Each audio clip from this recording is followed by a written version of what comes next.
राहुल गांधी ने भारतीय जनता पार्टी की नाक में दम कर दिया है और इस बार तो राहुल गांधी ने भारतीय जनता पार्टी के कोर वोट बैंक पर हमला कर दिया है। पूरी बीजेपी परेशान है।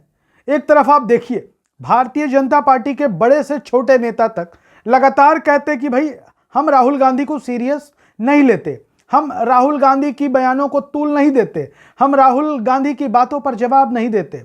लेकिन ये कहने के बाद भी सब राहुल गांधी पर टूट पड़ते हैं। भारतीय जनता पार्टी के जितने नेता, बड़े से लेकर छोटे नेता, सड़क से लेकर संसद तक के नेता, राहुल गांधी पर बिना बोले जैसे उनके पेट का पानी नहीं पचता है। लेकिन राहुल गांधी भी तो छोड़ते नहीं हैं। राहुल गांधी भी रह रहकर बीजेपी पर ऐसा अटैक करते हैं कि पूरी बीजेपी हिल जाती है। भारतीय जनता पार्टी इस बात का अनुमान भी नहीं लगा पाती कि राहुल गांधी उनके वोट बैंक पर ही हमला कर रहे हैं, राहुल गांधी उनके वोट बैंक पर हथौड़ा चला रहे हैं। और बीजेपी इस बात को समझ नहीं पाती, और जब समझती है तो बीजेपी कांग्रेस पर और राहुल गांधी पर हमलावर हो जाती है। अब समझिए कि महिला आरक्षण बिल पर लोकसभा में चर्चा हो रही थी। चर्चा में शामिल होने के लिए राहुल गांधी भी पहुंचे। राहुल गांधी ने भी लोकसभा में अपनी बात रखी और लोकसभा में अपनी बात रखते रखते राहुल गांधी ने बीजेपी के वोट बैंक पर ही हमला कर दिया। जी हां, राहुल गांधी ने ओबीसी आरक्षण की बात उछाल दी। और जब राहुल गांधी ने ओबीसी आरक्षण की बात उछाली तो क्या अमित शाह और क्या जेपी नड्डा, हर जगह ओबीसी आरक्षण की चर्चा शुरू हो गई।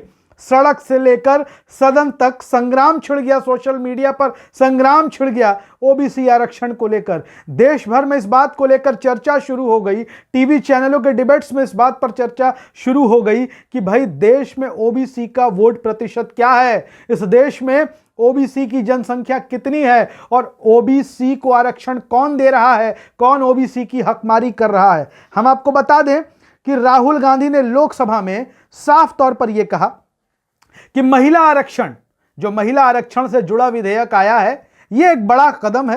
लेकिन राहुल गांधी ने पहले कहा कि हम इस विधेयक के साथ हैं, लेकिन इस विधेयक को लेकर मेरे मन में जो ख्याल है वो ये है कि यह विधेयक अधूरा है, यह विधेयक अपूर्ण है। तो भाई अपूर्ण क्यों है, अधूरा क्यों है? राहुल गांधी इस बारे में बताते हैं कि इस विधेयक में, महिला आरक्षण विधेयक में ओबीसी आरक्षण की चर्चा होनी चाहिए थी, यानी कि कोटा के अंदर कोटा। और जब ओबीसी आरक्षण इसमें नहीं है, ओबीसी महिलाओं के लिए आरक्षण नहीं है, तो यह विधेयक मेरे विचार से अधूरा है। राहुल गांधी कहते हैं कि इस महिला आरक्षण विधेयक में ओबीसी आरक्षण को जोड़ा जाना चाहिए। राहुल गांधी कहते हैं कि मेरे विचार से यह विधेयक आज ही लागू किया जा सकता है, लेकिन इसे आगे बढ़ने के मकसद से तैयार नहीं किया गया है। राहुल गांधी ने कहा कि विपक्ष जब भी जाति आधारित जनगणना की बात करती है, भाजपा दूसरी दिशा में बात करने की कोशिश करने लगती है। तो राहुल गांधी ने ओबीसी आरक्षण के साथ ही जातीय जनगणना का मसला भी उछाल दिया। और जातीय जनगणना का मसला ओबीसी समाज के हृदय पर चोट करने वाला। हम बता दें कि ओबीसी समाज, ओबीसी वर्ग देश भर का जातिगत जनगणना के पक्ष में नजर आता है। और राहुल गांधी ने इसी जातिगत जनगणना के मसले को लोकसभा में महिला आरक्षण विधेयक पर उछाल दिया। राहुल गांधी ने एक बड़ा दावा किया। राहुल गांधी ने कहा कि भारत सरकार में 90 सचिव हैं, 90 सचिवों में से सिर्फ 3 ओबीसी समुदाय से आते हैं और वो केवल 5% बजट को ही नियंत्रित करते हैं। ये राहुल गांधी ने बड़ा सवाल उठा दिया।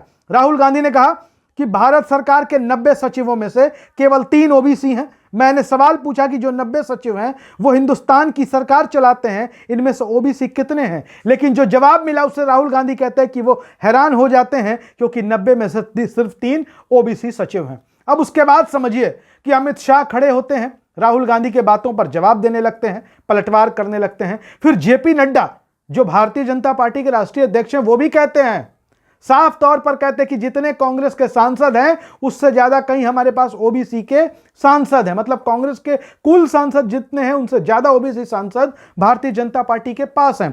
ओबीसी का मसला उछल गया, देश में ओबीसी को लेकर चर्चा होने लगी। अब राहुल गांधी ने जातिगत जनगणना की मांग की, इस पर बीजेपी फंसी हुई है। हालांकि आपको बता दें कि राहुल गांधी ने जो बड़ा राग छेड़ा है वो अब देश में चर्चा का विषय बन गया है। खास तौर पर लोकसभा चुनाव 2024 के लिए राहुल गांधी ने एक बड़ा मुद्दा उछाल दिया है, और यह मुद्दा भारतीय जनता पार्टी और उनके सहयोगियों को परेशान करने वाला है, क्योंकि कांग्रेस वर्किंग कमेटी ने, कांग्रेस ने साफ तौर पर कहा है हम सत्ता में आए तो देश भर में जातिगत जनगणना करवाएंगे। लेकिन अब सवाल उठने लगा कि भाई ओबीसी के लिए कांग्रेस ने क्या किया है। तो कांग्रेस ने ओबीसी के लिए क्या किया आपको बता दें।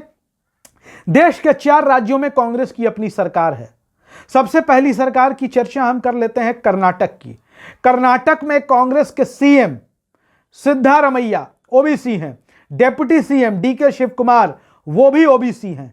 छत्तीसगढ़ के मुख्यमंत्री भूपेश बघेल कुर्मी समाज से आते हैं, ओबीसी समाज से आते हैं।